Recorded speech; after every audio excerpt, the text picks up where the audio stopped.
Women and bags go way back. In fact, it's one accessory that never had and never will go out of style.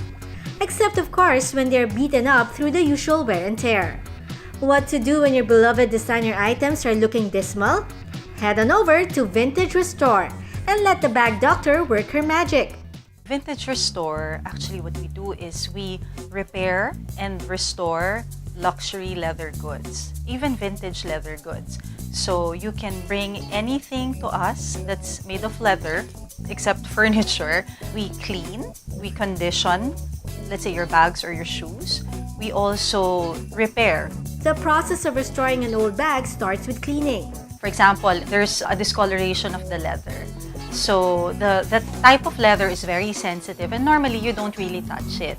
But we've created a formula to actually bleach the leather very mildly so that it can go back to how it was before. Or if it can't go back to its original state, at least it will look a lot cleaner. And then we also look at the inner part of the bag. You see that the bag is already dusty. So what we do is we clean, we dry clean and vacuum the inner parts of the bag. After cleaning, the bag's fabric is restored. Vintage Restore specializes in retouching and recoloring leather. This is a vintage Louis Vuitton bag. I think this was purchased in the late 90s. Normally, before restoration or cleaning, we would advise clients if they want to bring it directly to the store where it was bought or directly to the fashion house. Before going to us, we advise that so that to make sure that the authenticity will not be affected. So what happened? The leather parts of this bag is cracking. You cannot use this anymore. So this is due to the age of the bag.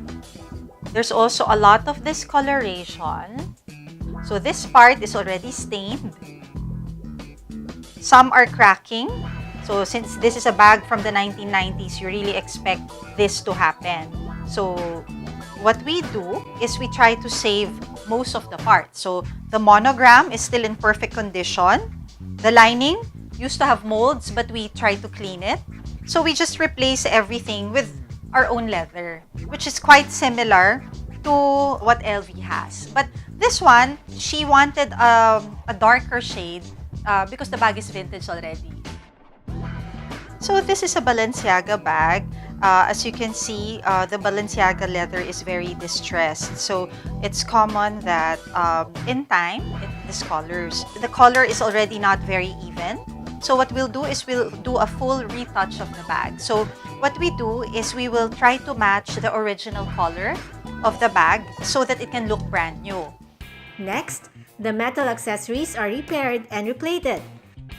For replating, we get it mostly with Chanel's because the hardware, especially for the vintage ones, fades.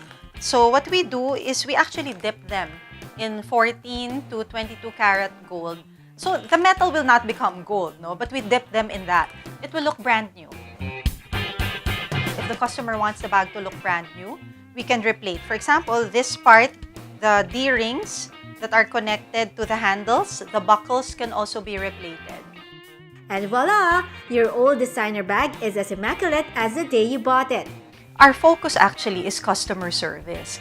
It's not really multiplying the stores right away. We know our capacity, so what we do is we make sure that the clients are happy. Haul your bags over to Vintage Restore and breathe new life to your beloved luxury leather goods. I believe that we are the best. Why? Because we've been making bags since the 1980s and we know how to construct a bag. We know what's inside the bag.